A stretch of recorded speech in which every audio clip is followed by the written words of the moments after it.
Do you believe in karma? I don't know if I believe in karma because Donald Trump is walking around right now when he should be behind bars. But perhaps karma comes for some because there's a story that one of the January 6 rioters was just rearrested for some gross charges. This is happening more and more, that January 6 rioters are getting arrested. You may have heard of the January 6 rioter who was rearrested on gun charges. Here's this guy accused of assaulting a law enforcement officer and tossing an explosive device into a Capitol tunnel on January 6. That's who Trump pardoned. Well, he was rearrested for gun charges, but it was not his first brush with the law. 3 previous felony convictions, including domestic violence, battery by strangulation, resisting law enforcement with violence, and battery against a law enforcement officer, are listed in the charging documents. This is who Donald Trump wanted free. Also, another one, Emily Hernandez, pardoned for the Capitol riot, was sentenced to 17 years in a fatal DWI crash. And I'm telling you, there's more. This is what happens when you release criminals. They keep on doing criminal activity. A man was pardoned in the January 6th riot and was fatally shot by a sheriff's deputy during a traffic stop. The police said that Matthew W. Huddle, 42, who was sentenced to 6 months for his role in the riot at the U.S. Capitol in 2021, resisted arrest after he was stopped in Indiana on Sunday. Dale Huddle, this is what he was originally arrested for. Dale Huddle used a flagpole to assault law enforcement officers, pleaded guilty in December 2023 to a felony count of assaulting, resisting, or impeding officers with a dangerous weapon, causing serious or bodily injury. I'm just going to keep repeating myself. This is who Donald Trump pardoned. Thank you so much for watching. If you're liking this video, please hit like on the video. And if you're not subscribed, please consider subscribing. Thanks so much. There is a very funny tweet that I'm going to read for you right now. And I'm going to give you context before I give you this tweet. You might not have seen this movie, Final Destination, but I'm going to try to give you the briefest synopsis ever. People in this movie do not die in a plane crash. But then one by one, each of them die in very extreme ways. So it's as if death is coming to get them, okay? It's called being final destinationed. When you merely miss something, but then it still ends up getting you. Someone wrote that the January 6 rioters are getting final destination, but for going to jail. It tickled me. I hope you enjoyed that. Now, here is who was recently arrested. This is not funny. It's disgusting.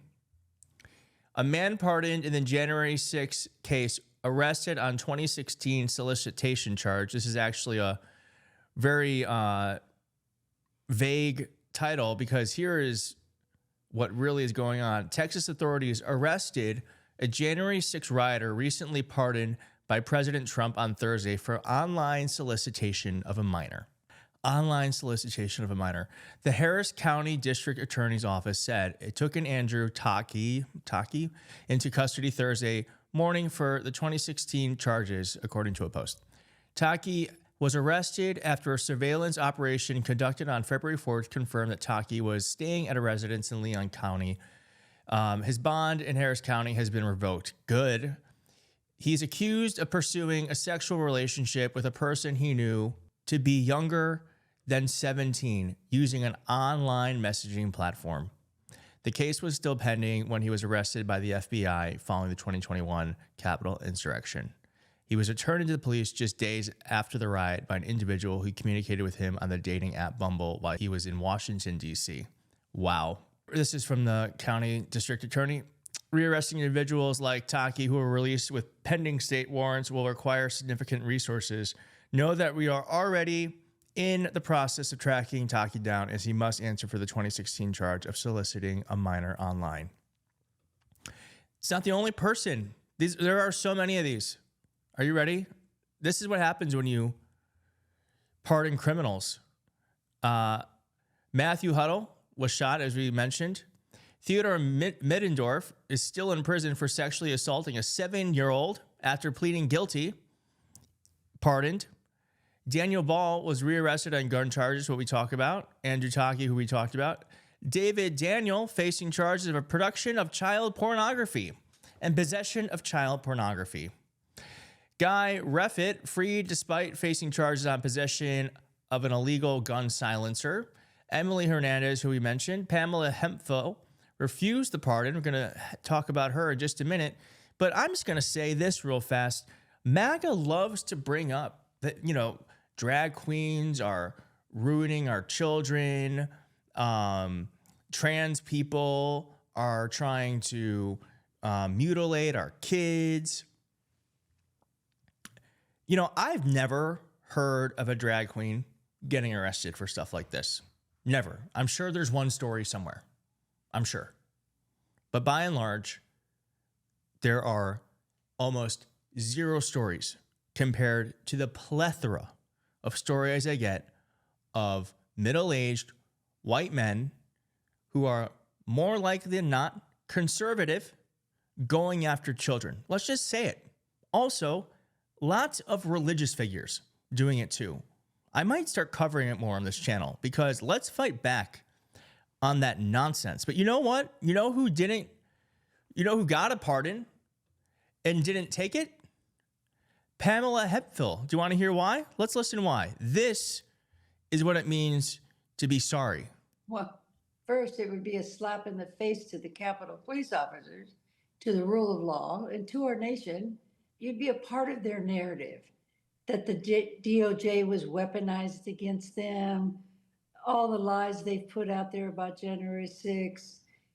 They're trying to rewrite history. And I don't want to be a part of rewriting history with them. I broke the law, so I should complete my sentence. It's that simple.